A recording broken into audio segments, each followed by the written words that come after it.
There's been a bunch of YouTubers reviewing the Oakley home, and I think they completely missed the plot because they're reviewing it from the perspective of like just a regular expensive multi-million dollar home. This like a $65 million home. And all their reviews are like about the weird things about it and how it doesn't really make any sense. And in both videos, we got one by Inez. Nowhere in here does he mention at any point in time that this is the Oakley Mansion. And the entire building is completely signature Oakley design from like the 90s. And, in the comments, there's mention of Oakley, but literally nowhere in the entire transcript does he say the word Oakley. And I've watched the whole video, so I know that too. And then somebody else went and reviewed it, Arvin Haddad. By the way, I like both these YouTubers, Inez and Arvin. But for some reason, I have no idea why, they do not mention Oakley's one time in the entire video. And they critique all these things about the mansion. Inez even says he likes it. But Arvin, he like specializes in real estate and trying to maximize home and property value and stuff. And he's like kind of breaking down why this one is not good looking. And I just think it's so weird that they would be reviewing the Oakley Mansion and then never mention that it's the Oakley Mansion, because it's not a secret that it's the Oakley Mansion. The guy who made it, James Jannard, or I think it's Jim Jannard. James Jannard made Oakley's, and all of his Oakley product had this aesthetic. So it's no wonder that his house looked like that. Like, here's the Oakley headquarters.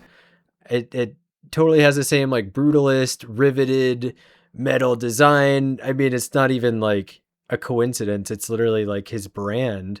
So I just thought it was so weird that they're going to like this legendary, creator of Oakley's, who is just like so successful back in the day. And this is such like a recognized aesthetic. Like even like the rivets on this table at the checkout, everything in here is like totally Oakley themed.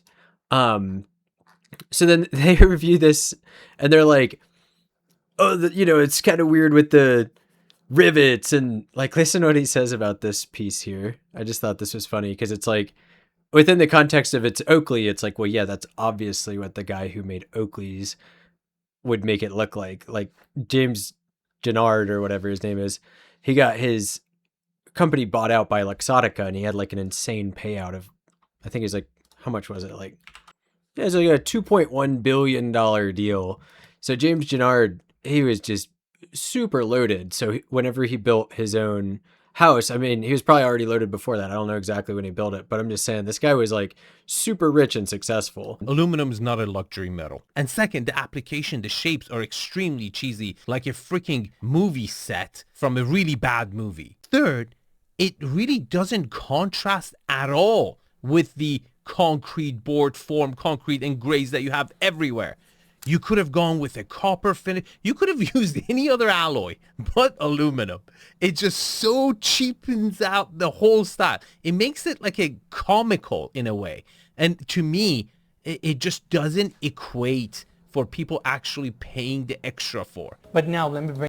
Yeah, so like here's another part where he's reviewing the kitchen and he's like explaining why it looks bad. And I mean, I think this like Arvin guy, he's clearly a legit professional at what he does. I like watching his videos, but it's like he didn't get the memo that the Oakley guy obviously like specifically made this Oakley branded. So then, you can see his commentary here.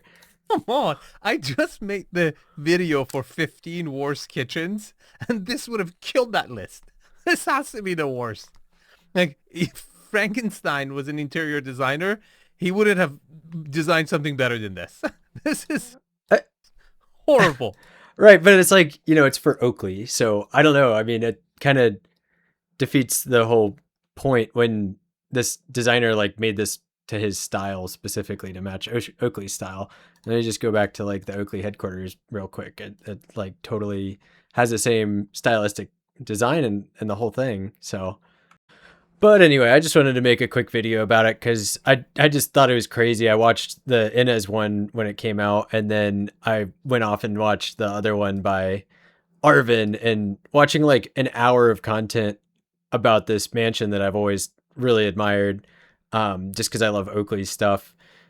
Watching them have a whole hour worth of content where like neither of them mention Oakley one time, and they're like reviewing this thing that is like an Oakley product of a house, and it just kind of is weird because I personally like the house. I think it's super cool.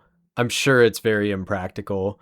Like look at this bathroom, but it's just like it's all Oakley theme. Like if you grew up in the '90s and you went to like a Oakley, um, what do they call it? Like sunglasses case. See like this kind of thing, the display cabinet. These would be in stores. Look at this like solid metal riveted industrial looking thing, and then like this house is just that into a house. So I don't know. I just had to make a YouTube video. I don't know if these people like weren't allowed to say the word Oakley or something like in their video, but this is super common knowledge that this is the guy's house. I mean, there's been a bunch of articles that are like Oakley founder lists his brutalist home, and then you look at it and you're like, yeah, that looks like something the Oakley guy would make. And like he's even got these like these are in his house. This looks exactly like what's in the store when you go to buy Oakleys, or at least when you did like in the '90s when this style was part of the brand. And I guess Luxottica bought him and kind of took a step away from this, but like this is pre Luxottica stuff. So I don't know. Just like I said, I wanted to make a quick video about it because there's probably going to be I've seen other ones pop up in my feed that I haven't even watched, and this house keeps getting reviewed, and people are like saying all this stuff about it, and it's clearly just made by the Oakley guy. So you can't even review it. Like this is what some guy that was a billionaire wanted to make. So he made it how he wanted. And to look at it as like a resale thing. I mean, this was never intended to have resale value. This was intended to boost the brand and probably cater to somebody who spent their entire life building a company and he wanted his house to look like his designs that presumably he liked himself. So anyway, that's my squanch review for the day.